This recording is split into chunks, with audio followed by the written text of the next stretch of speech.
ইন্না লিল্লাহি ওয়া ইন্না ইলাইহি রাজিউন।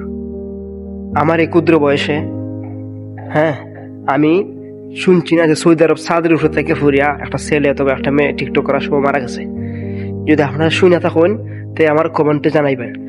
তো বিষয় হলো আমি এই মুহূর্তে ছাদের উপরে আছি, দেখে আমার কাছে খুব সুন্দর লাগলো বিষয়টা।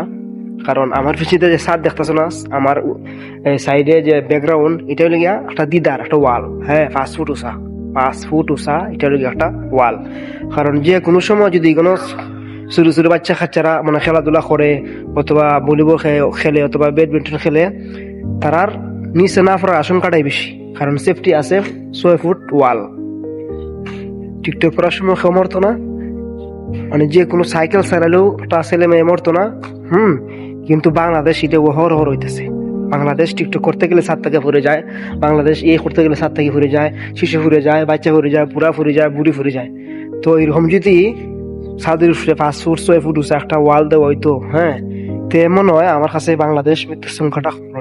একদিকে অ্যাক্সিডেন্ট এটা ভিন্ন, তবে একদিকে বাংলাদেশ কিছু বাঁচলো না, মানুষের সংখ্যাটা কিছু কম বললো না। মরতে তো সবাই হইব। তো যাই হোক, ভিডিওটা দেখে আমার কাছে সাজগুলো দেখে আমার কাছে খুব ভালো লাগছে। আর আমার ভিডিওটা যার কাছে ভালো লাগবে শেয়ার করিয়া কমেন্টের মাধ্যমে জানাই দিবেন। তো সবাই ভালো থাকেন, সুস্থ থাকেন। আসসালামু আলাইকুম।